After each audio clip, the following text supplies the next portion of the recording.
I'm recording this disclaimer now for the start of this episode because I should have put it at the start of this episode and I've already started talking, but if you haven't seen The Walking Dead, don't watch this video. You got a few seconds to click off.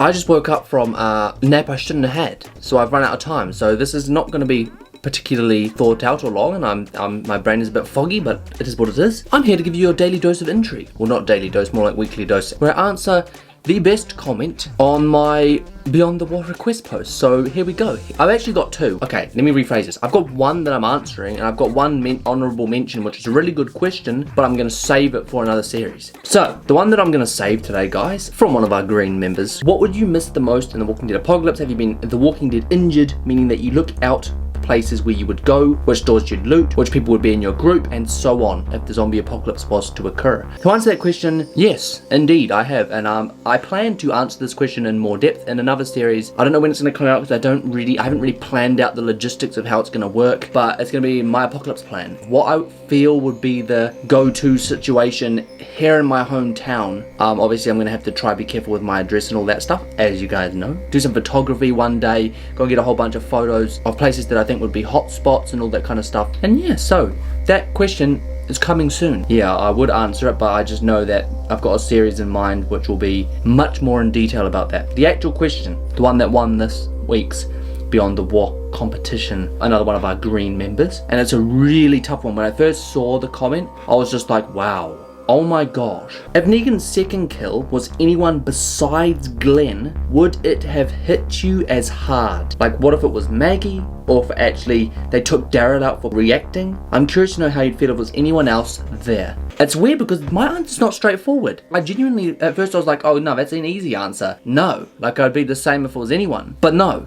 That's not that simple. It sparked a little thing in my brain, and I was just like, hold on a second, would I? Now, I think I'd feel differently. You know, it's very character dependent. I know a lot of people know that Glenn's my favorite character. I think that's why the question was asked, because a lot of people were like, ooh, would Dan have reacted the same way? Is Dan maybe seeing a little bit blurry, a little bit red? I don't think I'm seeing it in a skewed perspective, but I know that because Glenn is my favorite, it's inevitable that reaction's going to be a lot crazier. If you haven't seen that reaction, by the way, okay, I'm recording this disclaimer now for the start of this episode because I should have put it at the start of this episode and I've already started talking, but if you haven't seen The Walking Dead, don't watch this video. You got a few seconds to click off. Anyway, back to it. What was I saying? I think you already saw in the reaction, actually. When Abraham died, I was upset and I was angry, but I think it's very obvious, and I would be lying to myself to say that there wasn't a different reaction when Glenn died.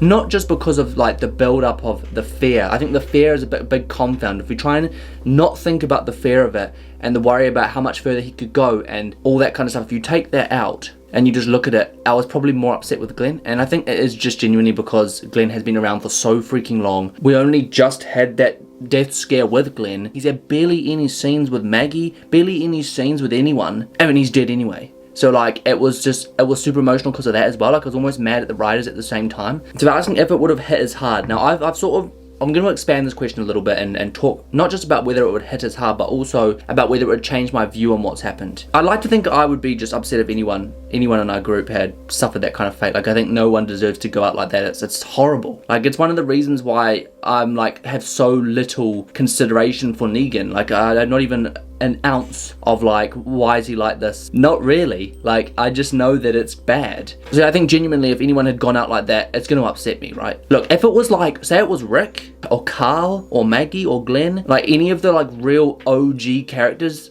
Daryl, people that have been around almost since the start, I think it would have hit quite a bit different than, say, I don't want to say this because it makes me sound like I don't like these other characters. I mean, I love these other characters, but they just haven't been around as long, so the connection isn't as strong. I think part of the reason I was so angry is just because on top of the brutality of the way they did it, I know Negan doesn't probably... Although, we were having a conversation in the comments actually about whether Negan planned who he was going to kill. Maybe I can get into that in a second. But yeah, I think genuinely, like, it's just the gravity of who. So yes, I think I would react differently. I think I'd be lying to myself if I said I wouldn't. Now, a little thing I thought of last night actually, which is a bit freaky for me to think about, is if it were to have been Daryl it's another story. It's like really hard. Hear me out. I would have been angry and upset, if not just as upset, if it was Daryl.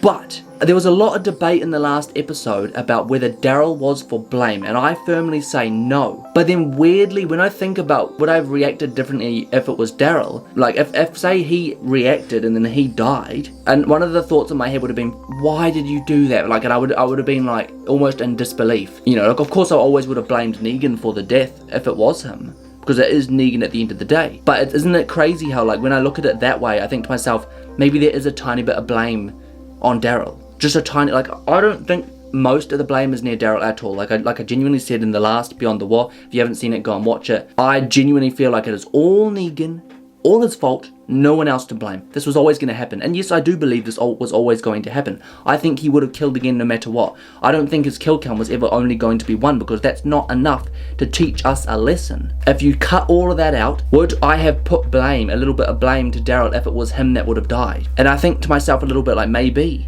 So it's crazy that I'm thinking that, you know, because this question has brought that out in my brain. But yeah, like I said, I just want to reiterate, I don't blame Daryl. I think I understand why people do, but then maybe my viewpoint would change dependent on who had died. I think genuinely, I was speaking to someone in the comments, that Daryl acted that way with little to regard to his safety, not anyone else's. Like when Negan sort of said, first one's a free pass, the next time I shut it down, I genuinely took that in the moment as he would shut down whoever reacted. But it's just another level for him. Like, he wants people to be aware of their mistakes, right? So yeah, like, I genuinely, that's one of the reasons why I don't blame Daryl, because he would have just, in his mind, I think, been risking his own life, even though that's a little bit of a reckless mindset. Have I gone over that properly? And then you've got to think about the potential issue of, like, say if Maggie was put there, like, it would anger me on a whole nother level for a whole nother reason. You're attacking someone and punishing someone that is like in the pain they're in. That would anger me on a different level. So it's a very, very complicated question. Very, very, very, very good question.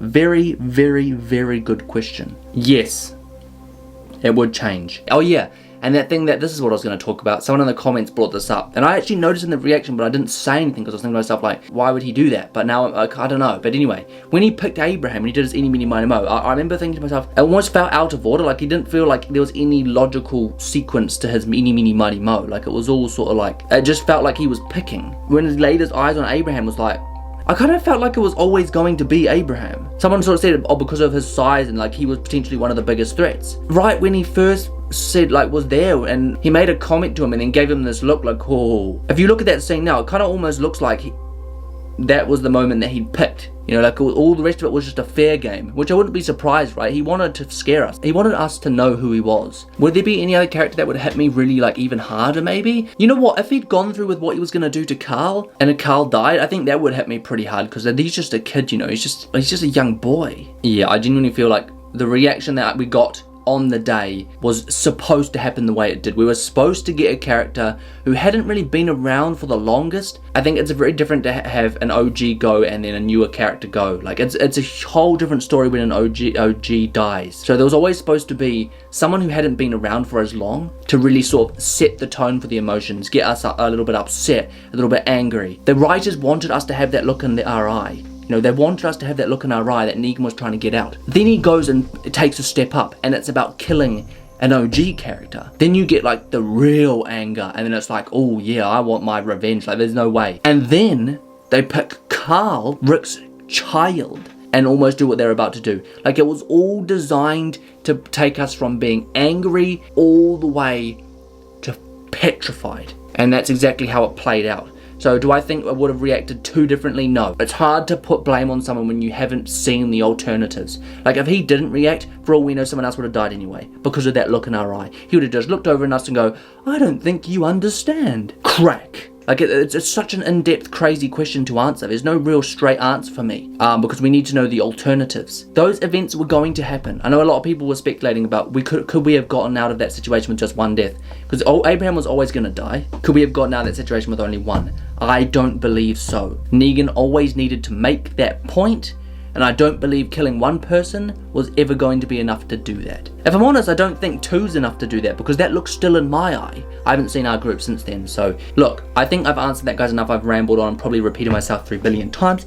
If you enjoyed this video, don't forget to smash the like button and subscribe to the channel for new content every single week. And of course, for the Instagram, Daniel with 2 Ds. And guys, keep an eye out for these posts, for these questions, if you want your questions to feature in the Walking Dead Beyond the Wall posts. I post community tab things, or they're in the, sometimes I check the comments and find them. The point is, you will be notified. Get your comments in, you'll have a couple of days and I'll choose the best one. One of you will be lucky enough to feature in one of these videos. So, brilliant. As ever, this has been your boy Dan, thanks for watching, and I'll catch you in the next one.